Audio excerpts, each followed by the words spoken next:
ডংমিং দরজায় হঠাৎ শুনতে পেল যে কিন্ডারগার্টেনের প্রধান শিক্ষিকা নতুন শিক্ষিকাকে ম্যাডাম বলে সম্বোধন করছে। এই অবস্থা দেখে প্রধান শিক্ষিকা তৎক্ষণাৎ ভান করে ফোন করা শুরু করল আর ডংমিংকে মিথ্যা বলে বোঝালো যে এটি তাদের চার্চের ম্যাডাম। কোনোমতে এই অজুহাত দিয়ে তিনি ডংমিংকে ভুল বোঝালো, এই ভয়ে যে ডংমিং হয়তো আবার সন্দেহ করতে পারে। লি মেসুন দ্রুত স্কুলের বাস আসার অজুহাত দিল আর ডংমিংকে শিশুদের স্কুলে নিয়ে আসার জন্য তাড়া দিল। ডংমিংকে বিদায় জানানোর পর তারা দুজন তাদের অসমাপ্ত আলোচনা চালিয়ে গেল। ইংলাম মেসুনকে বলল যে এখন থেকে তাকে ফুসুনমি টিচার বলে ডাকতে হবে, ম্যাডাম নয়। যদি সে এখানে 3 মাস শান্তিতে থাকতে পারে তাহলে ইংলাম তাকে 3 বিলিয়ন কোরিয়ান উওন দেবে এই কিন্ডারগার্টেনটি কিনে নেওয়ার জন্য, যাতে সে এখানকার সত্যিকারের মালিক হতে পারে। লি মেসুনের কাছে শুধু মৌখিক চুক্তি যথেষ্ট নিরাপদ মনে হলো না, তাই তিনি ইংলামকে একটি লিখিত নথি তৈরি করতে বলল। সে সত্যিই বুদ্ধিমতী, একজন আইনজীবীর বোন তো হবেই। ইংলাম বলল যে তিনি লি আইনজীবীকে এটা করতে বলবে। এতে লি মেসুন নিশ্চিন্ত হলো।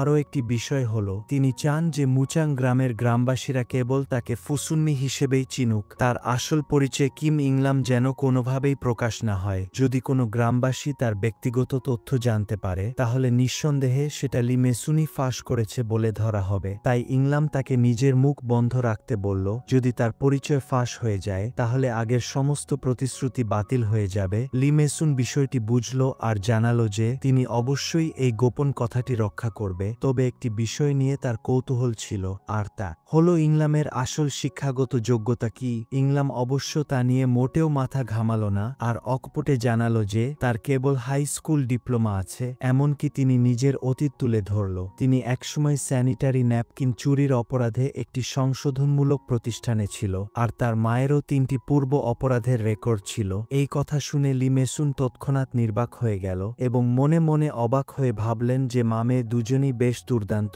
একই সময়ে ইংলাম গোপনে নিজের খরচে কর্মী নিয়োগ করে পুরো মুচাং গ্রামে 360 ডিগ্রি সিসি টিভি ক্যামেরা লাগানোর ব্যবস্থা করে। তিনি এই সব কিছু করছে শুধুমাত্র সন্দেহভাজন কারও গতিবিধি আগেভাগে জানার জন্য, যাতে নিজের নিরাপত্তা নিশ্চিত করা যায়। এদিকে সুনিয়ং পুলিশ স্টেশনে গিয়ে তার বিমাতা ইংলামের নিখোঁজ হওয়ার খবর জানালো। অফিসের কর্মীরা ছিল অলস আর উদাসীন। তারা কেবল 2টি প্রশ্ন করে হাত তুলে জানিয়ে দিল যে এই বিষয়টি কঠিন। তারা বলল প্রাপ্তবয়স্কদের নিখোঁজ হওয়ার খবর হলে যদি না তাদের জীবনযাত্রার কোনো চিহ্ন পাওয়া যায় তবে তাদের খুঁজে বের করা তাদের পক্ষে সম্ভব নয়। এমনকি যদি খুঁজেও পাওয়া যায়, নিখোঁজ ব্যক্তি নিজে যদি না চায় তবে তারা যোগাযোগের তথ্য দিতে পারে না। মোট কথা হলো তাদের আসলে আন্তরিকভাবে সাহায্য করার কোনো ইচ্ছা ছিল না।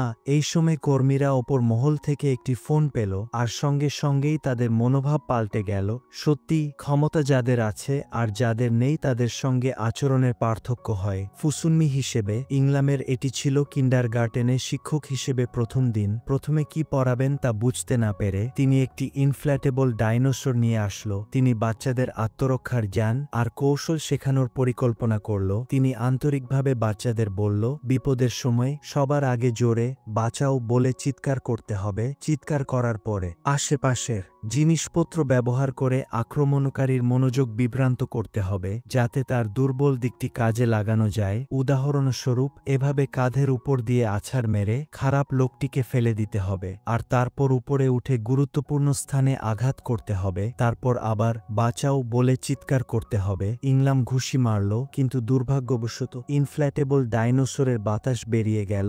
ইংলাম হতবাক হয়ে গেল। পরের মুহূর্তেই শ্রেণীকক্ষে কান্নার রোল উঠল। দুজন ছোট ছেলে ডাইনোসরটিকে বাঁচানোর চেষ্টা করে তার ওপর কার্ডিয়াক ম্যাসাজ সহ জরুরি চিকিৎসা চালানোর চেষ্টা করল। তবে অন্যান্য শিশুদের কান্না দ্রুত স্পোর্টস টিচার ডংমিং আর প্রধান শিক্ষিকা লি মেসুনকে ক্লাসে টেনে আনলো। লি মেসুন যেহেতু টাকা নিয়েছে তাই তিনি কিছু বলতে পারল না। ডংমিং ইংলামকে বাইরে ডেকে নিয়ে গিয়ে ভালোভাবে কথা বলল। তিনি সরাসরি সেই প্রশ্নটি করল যা তার মনে বারবার আসছিল, আপনি এত ভালো বিশ্ববিদ্যালয় থেকে পাশ করে কেন সিউলেনা থেকে মুচাংয়ের মতো এমন একটি প্রত্যন্ত জায়গায় এসেছে? ইংলাম এক পা এগিয়ে এসে গম্ভীরভাবে ডংমিংকে বোঝালো যে তিনি সিউলে কোনো ঝামেলা করে মুচাঙে আসেননি। তিনি যেহেতু কিছু বলছে না, তাই ডংমিং আর কথা বাড়াতে চাইল না। তিনি ইংলামকে সতর্ক করে দিল যে তিনি স্কুলের স্পোর্টস টিচার আর একই সঙ্গে স্কুলের একজন বোর্ডিং পিতা, অর্থাৎ তিনি একজন অভিভাবক। তিনি আশা করে ইংলাম যেন শিশুদের আঘাত করে এমন কোনো কাজ না করে, আর তিনি তাকে নজরদারিতে রাখবে। ক্লাসে ফিরে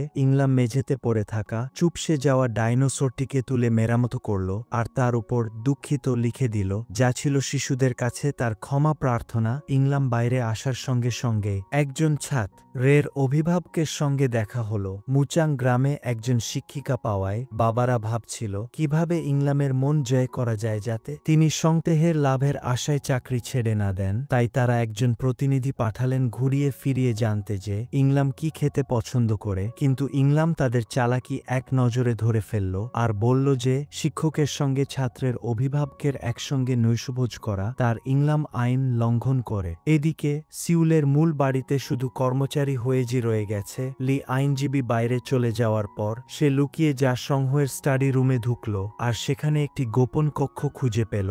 গোপন কক্ষের টেবিলে ইংলামের ছদ্মনামের তথ্য আর তার থাকার জায়গার ঠিকানা স্পষ্টভাবে রাখা ছিল। ঠিক এই সময়ে সে খেয়াল করল যে ক্যামেরার বাইরে থাকা সেই দুজন মানুষ আবার ফিরে এসেছে। হোয়েজি দরজা খুলল আর তারা দুজন কিছু না বলেই ভেতরে ঢুকতে চাইল, কিন্তু হোয়েজি তাদের বাধা দিলেন। তিনি বলল, তোমরা আর এই বাড়ির সদস্য নও। এটা দেখে গৃহকর্তা সরাসরি তাদের আসার কারণ জানালো। তারা দুজন হোয়েজিকে তাদের দলে টানতে চায়। তারা চায় হোয়েজি যেন ভেতরে থেকে ইংলামের ঠিকানা সম্পর্কে গোপনে তথ্য সংগ্রহ করে। কাজটি সম্পন্ন হলে সুনিয়াং তাদের বিপুল অঙ্কের পুরস্কার দেবে। হোয়েজি বাইরে থেকে রাজি হয়ে গেল আর জানালো যে তিনি আরও কয়েকদিন লি আইনজীবীকে পর্যবেক্ষণ করে ইংলামের ঠিকানা জানতে পারবে, তবে আড়ালে তার অন্য উদ্দেশ্য ছিল। অন্যদিকে ইংলাম বাড়ি ফিরে এসে দেখল যে ডংমিংয়ের ছেলে জুয়ন সেখানে আছে। জুয়নের মনে হয়েছিল যে ক্লাসে শিক্ষিকা যে আত্মরক্ষার কৌশল শিখিয়েছে তা খুবই কাজের, তাই সে তার বাবাকে শিক্ষিকার জন্য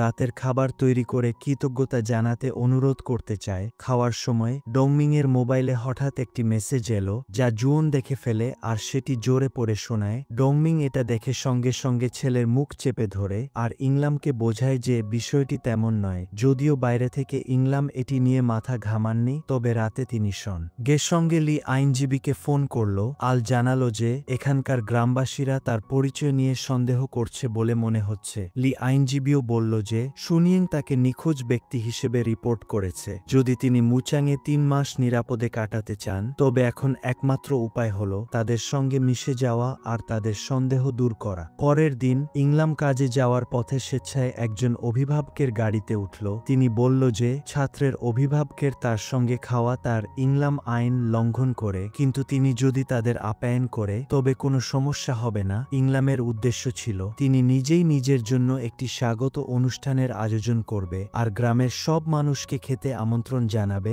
এরপর সেই মহিলা এই খবরটি গ্রামের বড় মাইকে পুরো গ্রামকে জানিয়ে দিল।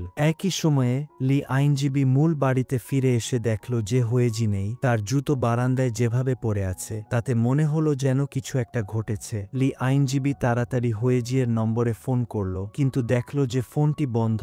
এরপর তিনি হোয়েজিয়ের রুমে গেল, যেখানে কাপড় চোপড় ছড়ানো ছিটানো অবস্থায় ছিল। এদিকে ইংলাম স্বাগত অনুষ্ঠানের প্রস্তুতিতে ব্যস্ত ছিল। তিনি যখন বাথরুমে মেকআপ করছিল তখন ডংমিং এক বাক্স মাগগুলি মদ নিয়ে আসলো আর বললেন যে এটি স্বাগত অনুষ্ঠানে পান করা হবে। ইংলামের হঠাৎ মনে পড়ল যে তার ল্যাপটি মনিটরিং পৃষ্ঠায় খোলা আছে। এটি তার গোপনীয়তা, যা কারো কাছে প্রকাশিত হওয়া চলবে না। দুবার না ভেবেই তিনি দ্রুত বাথরুম থেকে বেরিয়ে আসলো আর ডংমিংয়ের মাথা জড়িয়ে ধরল। ডংমিং ভয় পেয়ে সঙ্গে সঙ্গে চোখ বন্ধ করে ফেলল। তিনি স্বভাবত হালকা মানুষ ছিল না, কিন্তু এমন সুন্দরী মেয়ের হঠাৎ ঘনিষ্ঠতায় তিনি কিছুটা বিচলিত হল আর ভাবলেন এরপর হয়তো আরও কিছু ঘটবে। কিন্তু তিনি জানত না যে এই সুযোগে ইংলাম আড়াল থেকে নির্বে তার পেছনের ল্যাপটি বন্ধ করে দিয়েছে। তবে এই ঘনিষ্ঠ দৃশ্যটি ঠিক সেই মুহূর্তে এসে পড়া হোয়েজি দেখে ফেলল। হোয়েজিয়ের উদ্দেশ্য কি আর তার আসল পরিচয় বা কি তা আমরা জানি না।